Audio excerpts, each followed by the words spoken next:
Det er nat over København. En rædselsfuld nat, som de mennesker, der oplever den, aldrig vil glemme.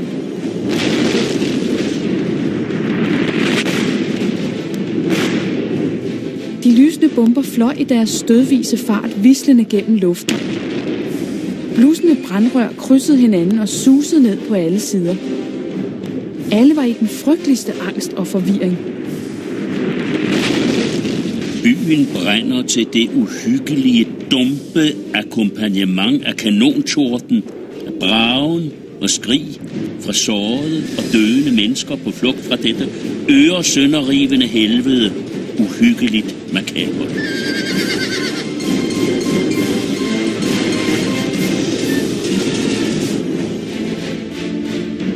Jeg så baghovedet blive knust på 2 unge kvinder. Jeg så indvoldene vælte ud af en borger, som en bombe traf. Jeg så en bombe falde på en artillerist, der sov, og splitte ham således ad, at man kun på stænger, som man stak ind under resterne af ham, kunne bære ham bort.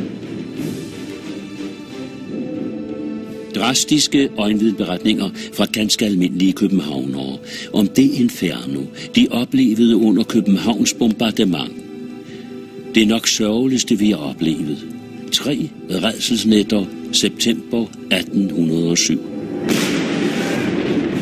Som om de ikke havde oplevet nok med slaget på Reden, hvor Nelson satte kikkerten for det blinde øje og massakrerede den danske flåde.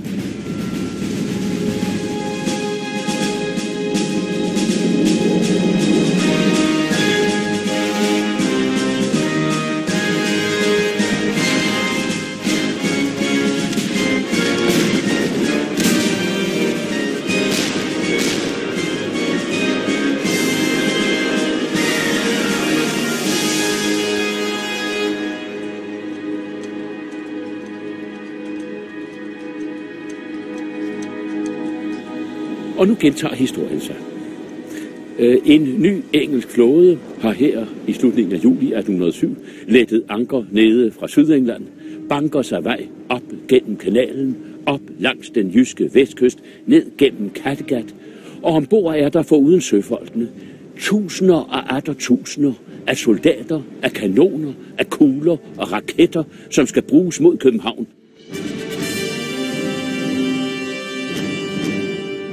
Det er en mærkelig krig, der igen skyldes, at vi er blevet tvunget til at vælge side, Napoleons side.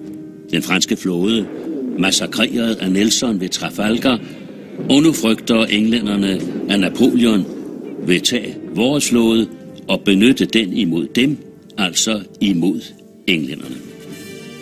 Rumlen om, at vi er ved at udruste flåden, får englænderne til at slå til. Men det er løgn og opspind, at vi opruster. Skibene ligger aftaklet. Det er et net af misforståelser og en spillen blindebuk mellem den engelske udsending, diplomaten Francis Jackson og kronprinsen. Men alligevel afsender Jackson et ultimatum til den danske konge, eller rettere sagt hans søn kronprinsen, der regerer for sin syge far. Ultimatummet går kort og godt ud på, at den norsk-danske flåde skal udleveres til England.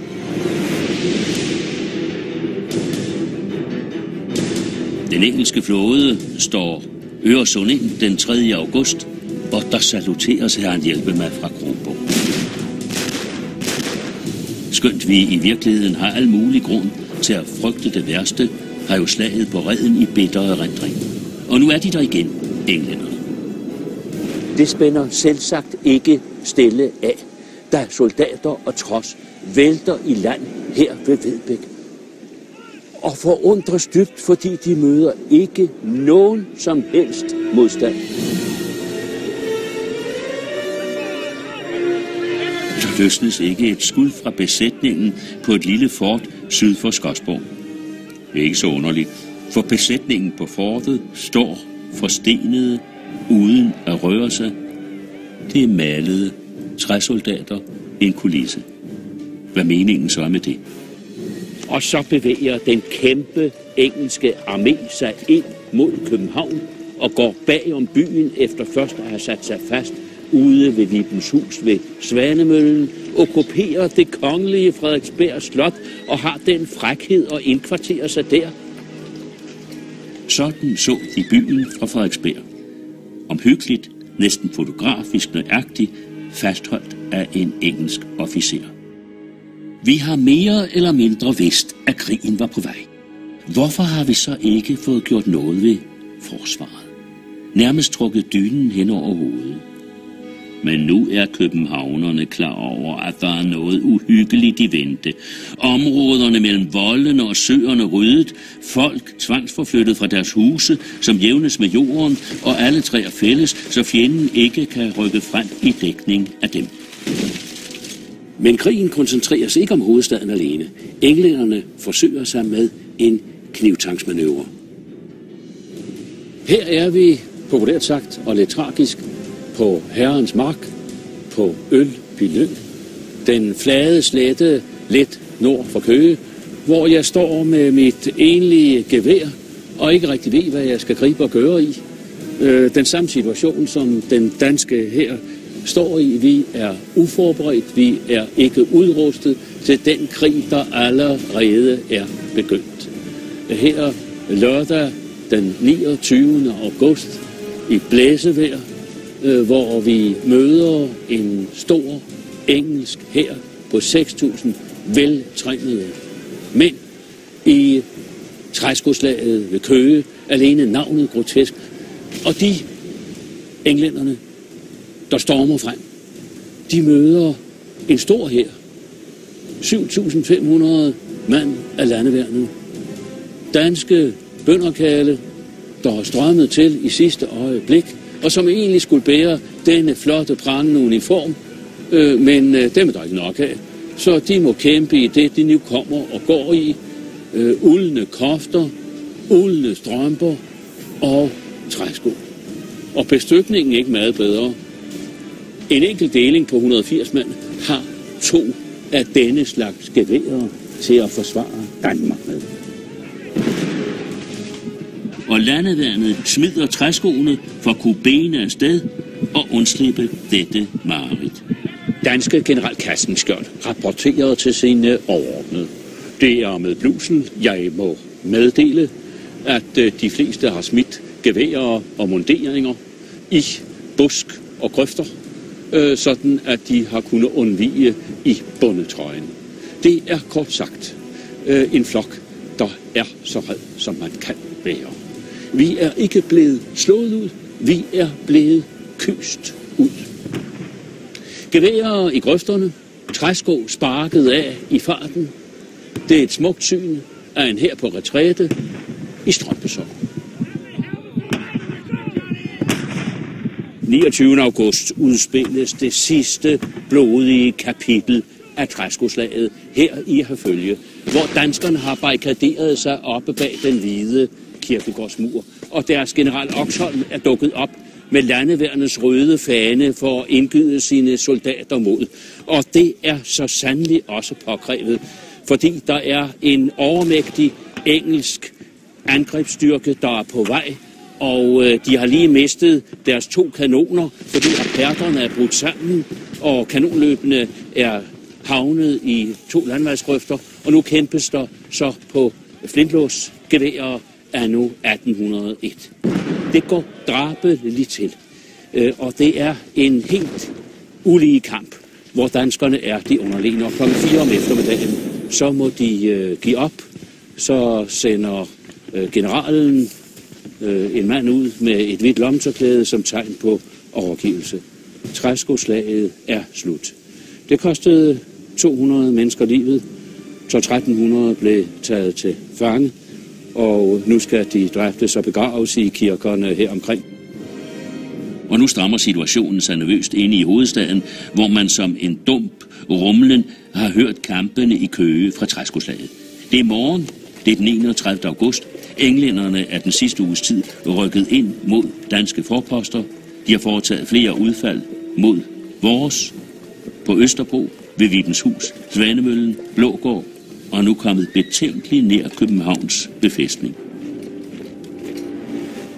2.000 mand, danske soldater, er lige rykket ud af kastellet gennem Norges port og kæmper nu indad på at trænge de fremrykkende engelske soldater tilbage. Og midt i den fede tåge af krudtrøg, får vi her et øjebliksbillede af udfaldet i Classens Have, nær vandet ved Langelinje, hvor grønklædte livjægere, assisteret af infanteri i røde jakker, forsøger at holde englænderne stangen. Og hvor selveste kommandanten, general Peymann, med hævet sabel, går forrest foran sine tropper, parat til at deltage i slaget, lige inden han rammes i venstre ben af en musketkugle og bliver ukampdygtig. Og det er i virkeligheden en dyb tragedie, at den øverstkommanderende, der skulle lede angrebet, som i virkeligheden jo er en vigtig del af forsvaret af København, ikke er kampdygtig mere. Han bringes op på en af kastelsvoldene og videre ind til sit hovedkvarter i Hotel d'Angleterre. Der er god grund ikke hed det dengang, men Hotel Rav. Og da han tilses af en militærlæge, så peger han op på sit hjerte og siger, kuglen skulle være ramt her. Velvidende, at opgaven med at forsvare København er totalt umulig. Her er vi tilbage i Classens Have. Lidt vanskeligt at finde ud af, hvad det egentlig er, der sker. Hvem der har taget tæten. Hvem der næste gang skal ramme sig en kugle fra livjægernes elegante, lange, tunge geværer med den morderiske bajonet, der er dødsens farlig i nærkamp. Og med den mærkelige halvmåne, signalhornet, som blev brugt, når der blev blæst til samling og til kamp af livjægerne, der havde en mærkelig hovedbeklædning. Chakoen her, det var deres kendetegn, kendetegnet for livjægerne. Dette elitekorps af frivillige, der blev oprettet sidste gang englænderne var her i 1801 i forbindelse med slaget på Reden. Og nu er de dem, der skal sørge for, at træerne bliver fældet, husene brændt af, sådan at englænderne ikke kan bide sig fast her foran kastellets kanoner. Det er ikke en ufarlig situation her. Hør en af dem, der deltog i slaget. Vi rykkede ud i største stilhed ved daggry. Jeg hørte en underlig pipen af kuglerne, når de slog ned i græsset. 2 livjæger blev såret lige i nærheden af mig. Jeg så dem blive bragt bort, badet i deres eget blod. Det er nok lidt for tidligt at opgøre de eksakte tabstal, men man regner med en 25 dræbte og et lille 100 sårede på dansk side. De engelske tal er endnu ikke kendt. Nu får englænderne trukket forstærkninger til fra Vibenshus og Strandvejen, og billedet vender sig lynhurtigt, og vi må trække os tilbage under kanonen. Her i telegramstil beretning fra en af dem, der var med. Vi fik ordre til at lægge os ned, for nu åbnede kastellet ild for at dække vores retirade. Og for at kuglerne skulle slå ned i blandt englænderne, måtte kuglerne sendes så lavt, at man var bange for at gøre skade. Det var i sandhed en herlig musik at høre kuglerne brøle over vores hoveder, afskudt af svære kanoner. Livjægernes udfald støttes også af kanonbådene med den særlige opgave at rense kysten herude for fjendtlige skytter. Det går hårdt til på begge sider.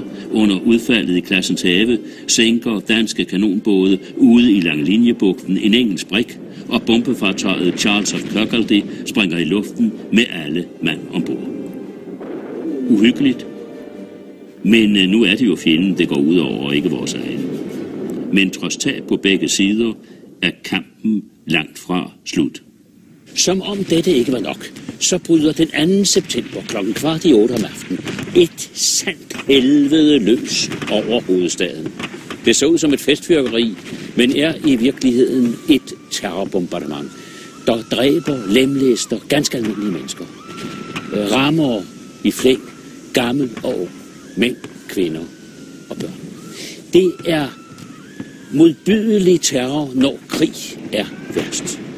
Og himlen her over Kongens Nytorv farves af raketterne, efter at det militære hovedkvarter er flyttet fra kastellet og her ind på Kongens Nytorv.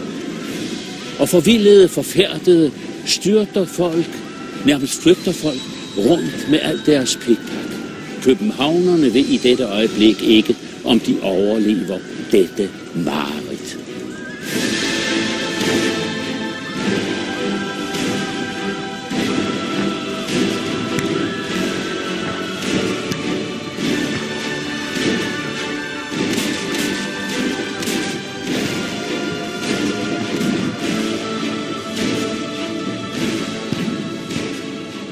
Det hele virker så uventet, så uvirkeligt, men er i virkeligheden ventet, fordi det har spredt sig som en løbebil over det inderste København, at den øverstkommanderende general Peymann fra sit sygeleje har svaret englændernes ultimatum om overgivelse med ordene: vi er beredte på at ofre vores blod, på at ofre vores liv og kæmpe til det yderste. Og det er jo smukke patriotiske ord i munden på en 72-årig general. Men han havde i virkeligheden ikke noget andet valg. Fordi kronprinsen, inden han drog ned til tropperne i Holsten, havde betydet, mere end betydet generalen, at her skulle der kæmpes til det yderste.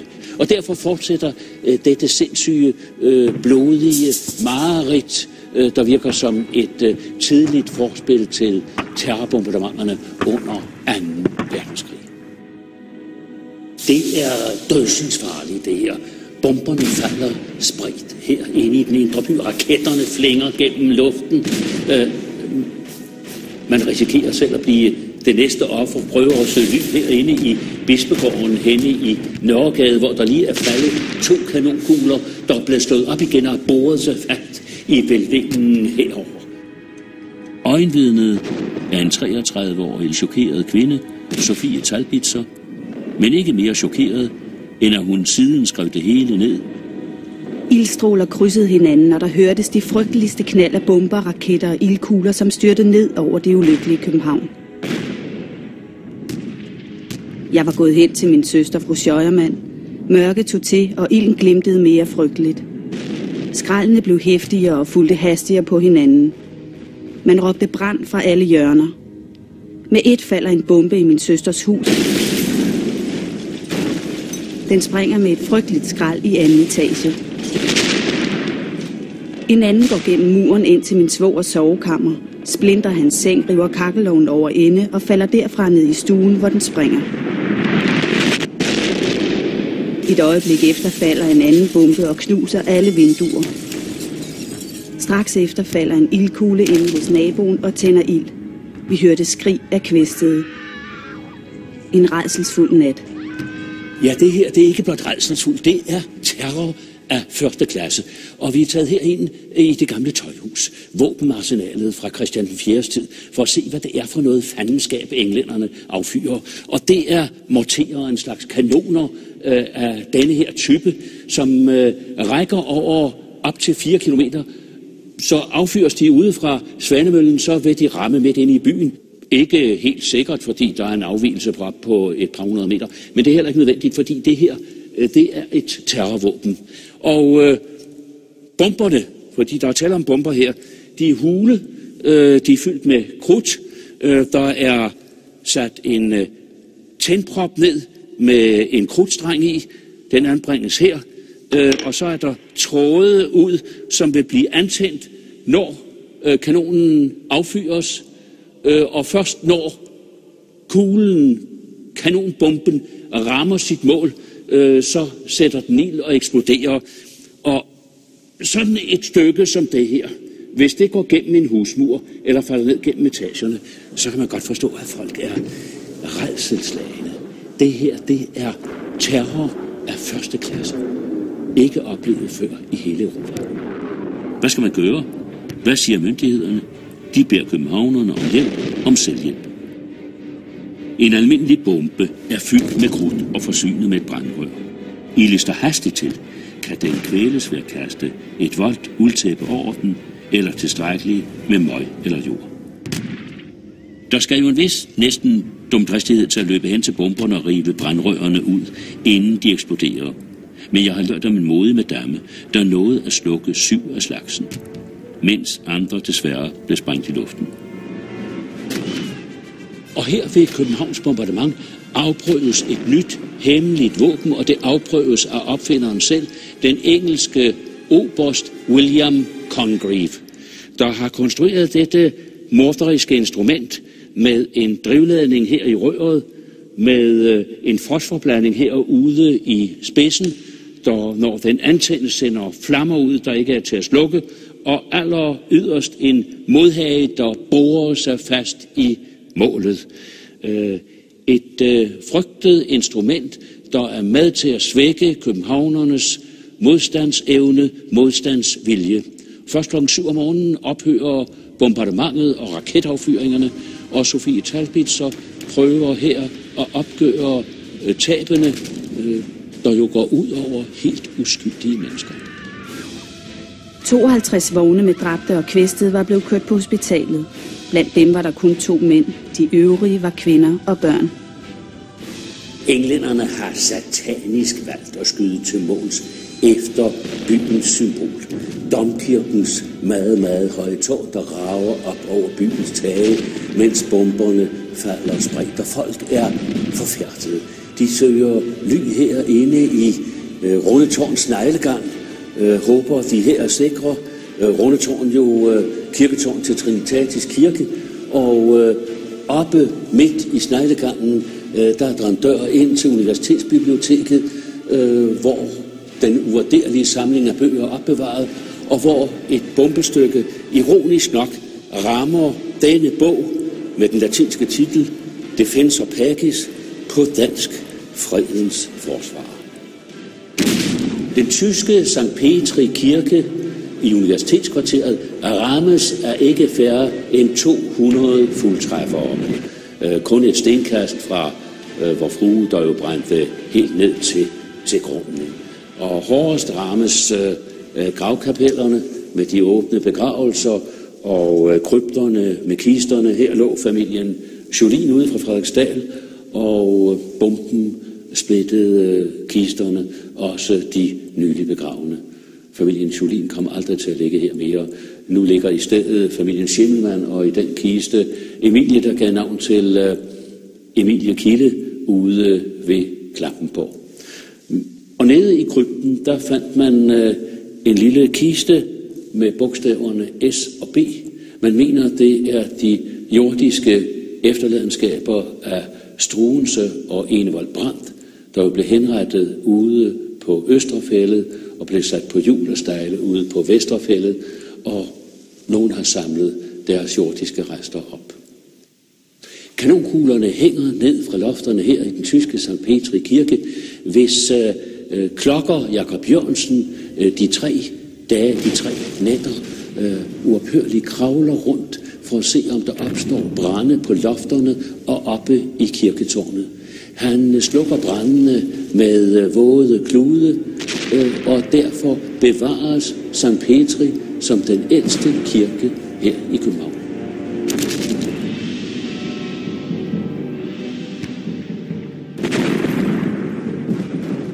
Frygten er over os, og herhen til Christiansborg Slots ridebane bringes de fødende, som der redes op til i marmorkrybberne. Nu er vi nået til den 3. rædselsnat, natten mellem den 4. og 5. september, og der er ved at gå panik i folk. Brandfolkene har arbejdet i døgndrift. Nu kan de snart ikke mere. Sprøjterne heller ikke.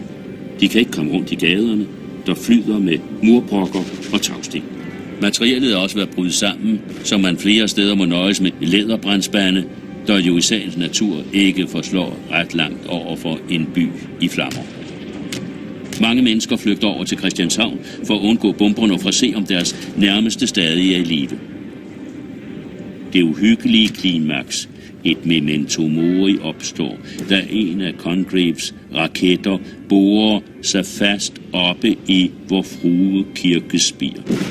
Det er plat umuligt for brandfolkene at komme derop. Flammerne æder sig ind i det høje, slanke tårns sindrige trækonstruktioner. Det er kun et spørgsmål om tid, før dette Københavns vartegn styrter i grus. Og da klokkespillet spøgelsesagtigt begynder at spille inde i den brændende kirke, og de svære mandklokker styrter gennem hvælvingerne, så lyder der i det fjerne jubelråb fra de engelske angribere. Københavns gamle domkirke er omspændt af flammer. Og ilten fortærer os i et nu, så når der opstår et mægtigt sug, der får flammehavet til eksplosionsagtigt at sprænge fra hus til hus her i hjertet af København. København er færdig, må selv general Peymann erkende. Han sender en parlamentar til englænderne med denne besked. For at undgå al videre blodsudgydelse og for ikke at udsætte byen for de sørgelige følger af et længere bombardement, foreslår jeg en våbenstilstand på 24 timer, under hvilken der kan træffes en aftale, der kan tjene til indledning til kapitulationsbetingelserne. Flådens chef, kommandør Bille, er den eneste, der ikke vil tilslutte sig kapitulationen. Han ville foretage et sidste udfald mod englænderne, men stemmes ned. Kapitulationen underskrives kl. 7 om morgenen den 7. september og kundgøres for borgerne af politimesteren, der rider rundt i gaderne, eskorteret for en sikkerheds skyld af garden, for man kan jo aldrig vide. Men københavnerne er lettede, og der lyder spredte hurra-råb. Men tilbage er et sørgeligt regnskab. Vi har mistet flåden. 1600 københavnere har mistet livet. 1000 er kvæstede. Flådens tab begrænser sig til 188 dræbte og 346 sårede. Over 300 huse er totalt ødelagt, 1600 svært beskadigede. Men værst for den nationale selvfølelse er tabet af flåden. Inden afrejsen med den danske flåde den 19. oktober ødelægger englænderne også de skibe, der var under bygning på orlogsværftet.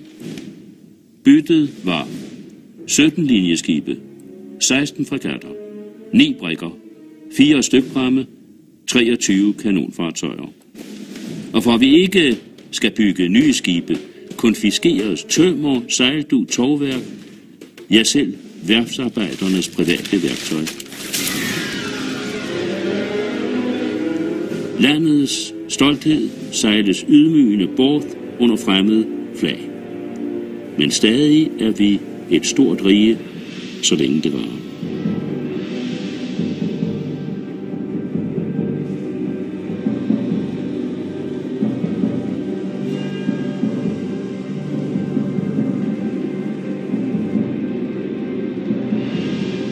Næste gang siger vi farvel til en helt og et land.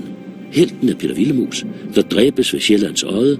Landet er Norge, hvor en dansk prins bliver konge i 5 korte måneder.